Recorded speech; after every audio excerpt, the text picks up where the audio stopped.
चलिए, खास पेशकश हमारी ब्रोकर बोले हर्ष हर रोज की तरह हमारे साथ जुड़ चुके हैं कुछ एक कंपनी में बातचीत करने के लिए। हर्ष, बताइए आज ब्रोकर्स क्या बोल रहे हैं और आज की पहली कंपनी क्या होगी? जी, सबसे पहली कंपनी टाटा ग्रुप की कंपनी है, इंडियन होटल्स की हम लोग बात कर लेते हैं यहाँ पर। और जेफरीज की रिपोर्ट आई है, खरीदारी की सलाह दी है, 980 रुपये प्रति शेयर के भाव का टारगेट दिया है। अभी मौजूदा वक्त में 750 के आसपास ये स्टॉक ट्रेड कर रहा है, यानी कि करीब 250 रुपये का अपसाइड इनको दिख रहा है प्रति शेयर के हिसाब से देखा जाए। इनका क्या कहना है? इनका कहना है कि पिछले 8 सालों में इन्होंने काफ़ी बड़े बदलाव किए और साथ ही इन्होंने काफ़ी ज़्यादा एक्सपेंशन किया, जिसका असर आने वाले टाइम में देखने को मिलेगा। दूसरी चीज़ यहाँ पर कहना है जेफरीज की तरफ से कि जो आने वाले दिनों में अगर आप देखें तो यहाँ पे हॉस्पिटैलिटी सेक्टर में डिमांड और सप्लाई दोनों जो है काफ़ी पॉजिटिव दिख रहे हैं। इसके साथ ही इनका कहना है कि वित्त वर्ष 2026 के लिए जो रेवेन्यू है वो डबल डिजिट में देखने को मिल सकता है। इस चीज़ को उन्होंने दोबारा दोहराया है। साथ ही 2030 तक जो पोर्टफोलियो है और कुल रेवेन्यू जो है पोर्टफोलियो का भी डबल स्थिति में देखने को मिल सकता है। और साथ ही एक चीज़ और इन्होंने यहाँ पे कही है जेफरीज ने कि बिजनेस का जो है एक्सपेंशन मोड आगे भी जारी रहेगा और 75% जो है एसेट लाइट मॉडल अपनाने की योजना ये बना रहे हैं। जी, चलिए, इंडियन होटल्स को लेकर के जो है यहाँ पर जेफरीज की तरफ से सकारात्मक रुख है। सर, इंडियन होटल्स पे आपका व्यू क्या है सर? क्योंकि होटल इंडस्ट्री पे, हॉस्पिटैलिटी इंडस्ट्री पे काफ़ी लोग बुलिश होते हुए दिखाई दे रहे हैं। आपकी टिप्पणी क्या रहेगी? 808 रुपये ऊपर, अभी 744 पे चल रहा है। नो डाउट होटल में नंबर 1 कंपनी है, मैं मानता हूँ, और बहुत प्रॉफिटेबल कंपनी है। ऑलमोस्ट देखेंगे कि 2000 करोड़ के आसपास प्रॉफिट है इनका, 1 लाख करोड़ के ऊपर मार्केट कैप है। सो बेसिकली देखा जाए तो इसके अंदर लिक्विडिटी का कुछ प्रॉब्लम है नहीं। और देखिए, जब टॉप बनाया था ऑलमोस्ट 890 के आसपास, 880 890 के आसपास, अप्रॉक्स 900 के आसपास, तो वहाँ से अभी बहुत नीचे आया है। और मुझे लगता है हेल्दी करेक्शंस हुआ है, हेल्दी टाइम भी यहाँ पे ऑलरेडी स्पेंड हुआ है। तो अभी सपोर्ट है ऑलमोस्ट 720 के आसपास।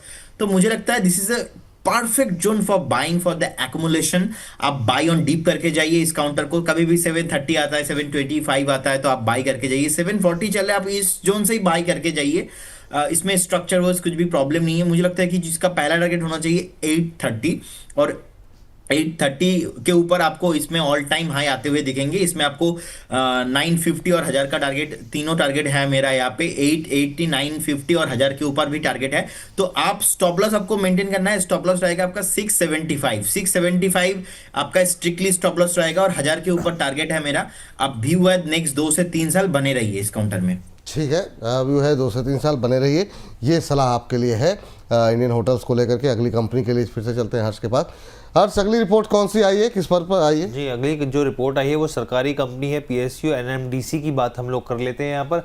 और कोटक इंस्टीट्यूशनल इक्विटीज़ की यहाँ पर रिपोर्ट आई है। बिकवाली की सलाह दी और 55 रुपये के टारगेट दिए हैं यहाँ पर। अभी स्टॉक जो 70 रुपये के आसपास ट्रेड कर रहा है। उन्होंने यहाँ तक नहीं रुके, बल्कि उन्होंने कहा कि आने वाले दिनों में हो सकता है क्या पता और गिरावट बढ़ती हुई दिखे। अब इनका कहना क्या है? सबसे पहला पॉइंट, इन्होंने वैल्यूएशन की बात की। वैल्यूएशन जो है वो 6x पर अगर एंटरप्राइज वैल्यू के एबिटा के हिसाब से देखें तो वो ट्रेड कर रहा है। यानी कि इसका मतलब ये हुआ कि कंपनी अगर 1 रुपये कमाती है यहाँ पर, अगर तो जो निवेशक है वो उसकी जो वैल्यू लगा रहे हैं वो 6 रुपये लगा रहे हैं। यानी कि इसके हिसाब से वैल्यूएशन पर सवाल ये खड़े कर रहे हैं।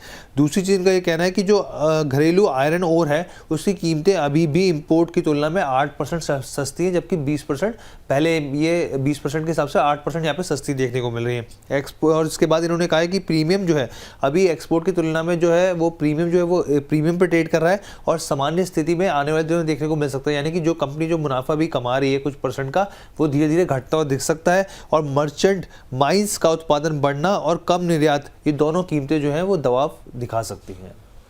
ये बड़ी समस्या आ जाती है, क्योंकि बहुत सारे लोग यहाँ पर पॉजिटिव रहते हैं कि एकदम से एक रिपोर्ट आती है। कोटक कह रहा है कि 55 तक आ सकता है सर, 70 के आसपास चल रहा है। एक आज ज़रूर थोड़ा सा दबाव है यहाँ पर, लेकिन अगर हम देखें तो क्या करना चाहिए सर? अभी आज बहुत सारे हमारे दर्शक हैं, उनकी भी पोजीशन है, क्योंकि सवाल काफ़ी रहते हैं NMDC को लेकर के। आपकी टिप्पणी क्या रहेगी?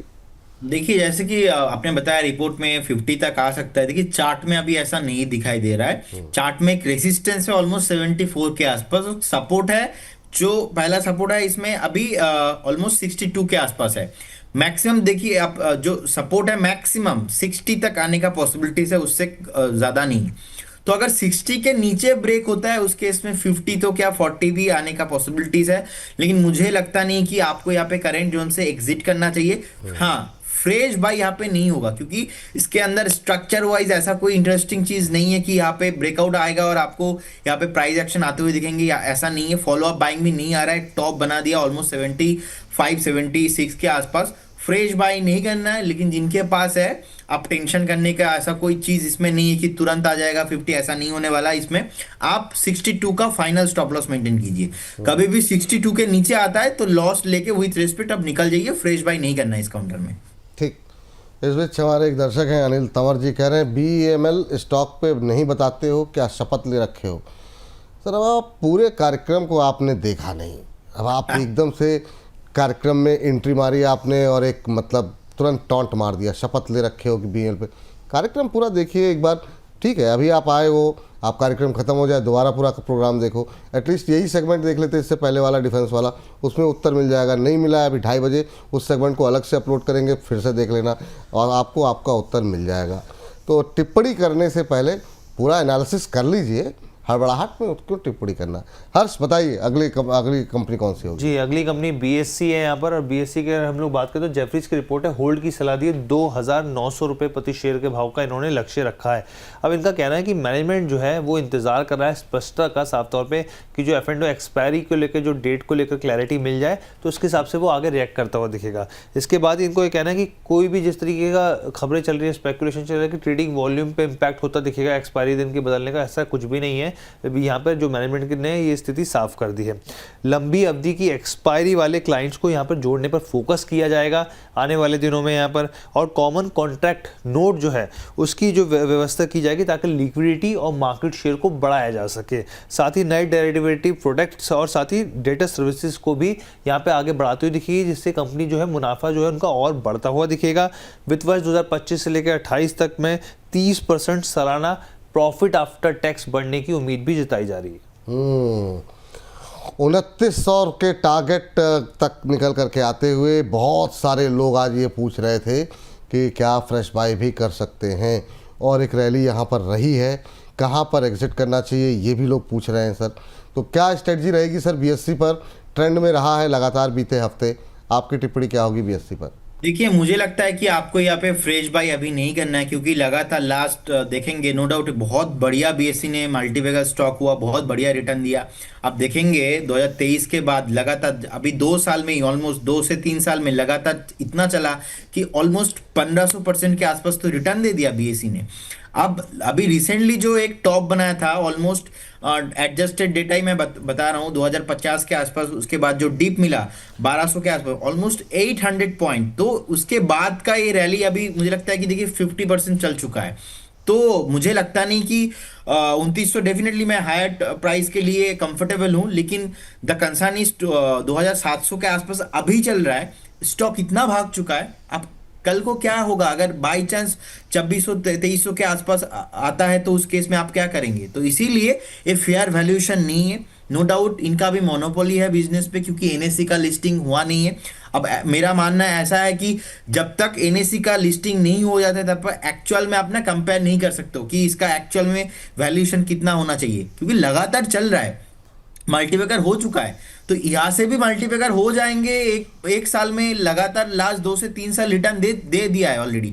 और विपुल जी, मैं बहुत ना रिस्पॉन्सिबिलिटी लेके बोल रहा हूँ कि जब मैंने ऐसे बताया, चाहे वो AHL को लेके, चाहे वो अदर स्टॉक को लेके, चाहे वो टाटा मोटर्स को लेके, कि आपको नहीं लेना है, एटलीस्ट आप बाय ऑन डिप करके जाइए, आपको बेचना नहीं है स्टॉक। BSE अच्छा है, लेकिन मुझे लगता है कि प्रॉफिट बुकिंग ऑलरेडी एक बार 2800-2900 का जोन में आपको होना चाहिए था। जिन्होंने नहीं किया इस जोन पे, तो आपको एक बार प्रॉफिट बुक करके जाना चाहिए। जिन्होंने लास्ट 4 से 5 साल 3 साल के लिए बाय किए थे और यहाँ पे सडनली आपको 400-500% रिटर्न आ रहा है, तो आपको एक बार प्रॉफिट बुक करना सही होगा। मेरे ख्याल से मैं तो 2700 पे बाय नहीं करूंगा, मैं कंफर्टेबल नहीं हूँ।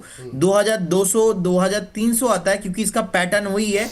लास्ट टाइम भी जो टॉप बनाया था ऑलमोस्ट 2000 के आसपास, अब देखिए अब लो लगा के गया ऑलमोस्ट 1200 के आसपास। 800 पॉइंट का जो एक गैप है नीचे मिला, तो अभी का देखिए, अभी का जो टॉप है ऑलमोस्ट 3000 के आसपास। तो as per the last previous interpretation at least तो मैं ये मान के चल ही सकता हूँ, जब मार्केट पे थोड़ा बहुत सेलिंग प्रेशर आते हुए दिखेंगे, यहाँ से 1000 पॉइंट का एक डाउनफॉल जो है मैं एक्सपेक्ट करके चल रहा हूँ। मैं उस जोन पे बीएससी को खरीदूंगा, मैं इस हाई वैल्यूएशन में। और ऐसा सोच मैं नहीं रहूंगा कि यहाँ पे 3000 हो जाएगा उसके बाद मेरा पैसा पे पैसा हो जाएगा, ऐसा नहीं। मैं फेयर वैल्यूएशन के साथ ही बीएससी को बाई करूंगा, वो है 2200 2100 के आसपास। और एग्जिट नहीं करना है अभी, है? नहीं, जिनके पास है लॉन्ग टर्म का अगर व्यू है तो फिर आप एग्जिट करने का कोई प्रॉब्लम नहीं है, लेकिन शॉर्ट ठीक। टर्म व्यू है, आपने बाय किया था मान लीजिए 2500 में 2600 में, तो मुझे लगता है आपको एक बार एक प्रॉफिट बुक करके आपको जानना चाहिए। ठीक। और हमारे एक दर्शक हैं, प्राइम मेंबर हैं, अशोक कुमार राय, कह रहे हैं मैं आपका प्राइम मेंबर हूं, आप बीएससी के बारे में बताएं। सर बता दिया है, देखिए अब शिकायत मत कीजिएगा, बीएससी के बारे में डिटेल में बताया है प्रदीप जी ने। जी हर्ष, आज की आखिरी कंपनी बताइए कौन सी होगी? जी आखिरी कंपनी है एचडीएफसी लाइफ की, हम लोग बात कर लेते हैं। यहाँ पे एंटिक की रिपोर्ट है, खरीदारी की सलाह दी है और 860 रुपये का लक्ष्य दिया है इन्होंने। इनका सबसे पहले कहना है कि जो रेगुलेटरी कंसर्न है और साथ ही जो कंपटीशन प्रेशर है वो अब घटता हुआ दिखेगा आने वाले दिनों में। दूसरी चीज़ इनका कहना है कि 4 से 5 सालों में वैल्यू ऑफ न्यू बिजनेसेस जो कि यहाँ पर देखा जाता है इंश्योरेंस कंपनियों में, वो जो है वो डबल होने की संभावना जताई जा रही है। और इसके साथ ही एनुअल प्रीमियम इक्विवेलेंट जो है वो इंडस्ट्री से बेहतर परफॉर्मेंस यहाँ पर इस अगर कैटेगरी में देखें तो बढ़ती हुई दिखेगी। यहाँ पे वित्त वर्ष 2026 के पहले क्वार्टर में कंपनी एक अच्छे नंबर्स दिखा सकती है अगर रिजल्ट की बात की जाए यहाँ पे। और डिस्ट्रीब्यूशन और टेक्नोलॉजी पर भी कंपनी लगातार खर्च कर रही है। चल, ये लास्ट कंपनी आज की। सर आपकी टिप्पणी क्या रहेगी एचडीएफसी पे, एचडीएफसी लाइफ पर? देखिए HDFC life no doubt insurance में है, और अभी तो देखिए जितना एक कोविड का न्यूज आ रहा है मार्केट में, इतना इंश्योरेंस एंड जो फार्मा स्टॉक है वो चलने का पॉसिबिलिटीज बहुत ज्यादा है। और नो डाउट देखिए प्रॉफिटेबल कंपनी है, और मुझे लगता है कि 1800 करोड़ के आसपास नीच प्रॉफिट देखिए पोस्ट किया है, 1,64,000 करोड़ के आसपास मार्केट कैप है। और मुझे लगता है कि देखिए प्रोमोटर होल्डिंग भी यहाँ पे 50% के आसपास है, लेकिन इसका स्ट्रक्चर बहुत क्या हुआ है, लास्ट हम देखेंगे 2021 का जो प्राइस था ऑलमोस्ट 760 के आसपास, 780 के आसपास, अभी भी वही प्राइस में है 760। तो लास्ट 3 साल में कुछ भी रिटर्न नहीं दिया है, बहुत वॉलेटाइल रहा है स्टॉक, क्योंकि एचडीएफसी का नाम है तो बहुत सारे लोगों को ना ट्रस्ट हुआ था कि एचडीएफसी का नाम है, चलो बाय करके इसको एक बार छोड़ता हूं। अब देखेंगे 18 में प्राइस था 500 के आसपास, आज भी वही है 750 के आसपास, तो स्टॉक चला नहीं। जिस दिन स्टॉक चलेगा ना सर, ये स्टॉक बहुत ही ऊपर जाने वाला है। आई बिलीव फंडामेंटली देखिए स्ट्रॉन्ग है, लेकिन स्टॉक का जो कैरेक्टर है पर्सनली बहुत वॉलेटाइल है।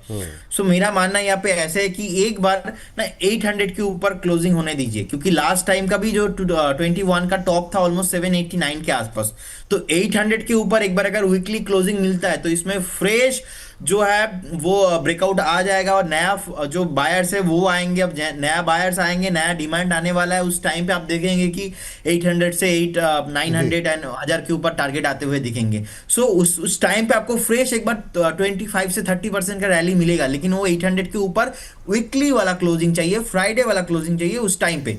नहीं तो अभी आप लोग फिर से हो सकता है कि नेक्स्ट 2 महीने पे यहीं पे रह जाए, क्योंकि 2021 में जो था आज भी वही है, कल भी वही रहेगा, तो लॉजिक नहीं बनता है, सेंस नहीं बनता है। आपको स्टॉक मार्केट पे रहना है, टेक्निकल, फंडामेंटल, साइकोलॉजी तीनों मिला के आपको सोचना है। ठीक। सो मेरा मानना ये पे विपुल जी 800 के ऊपर यहाँ पे आपको बाय करना है। चलिए ठीक, ये राय निकल करके आती हुई। हर्ष बहुत बहुत शुक्रिया, बहुत बहुत धन्यवाद आज की चर्चा में जुड़ करके 4 महत्वपूर्ण शेयर हमारे साथ डिस्कस करने के लिए। फिलहाल के लिए ब्रोकर बोले में इतना ही।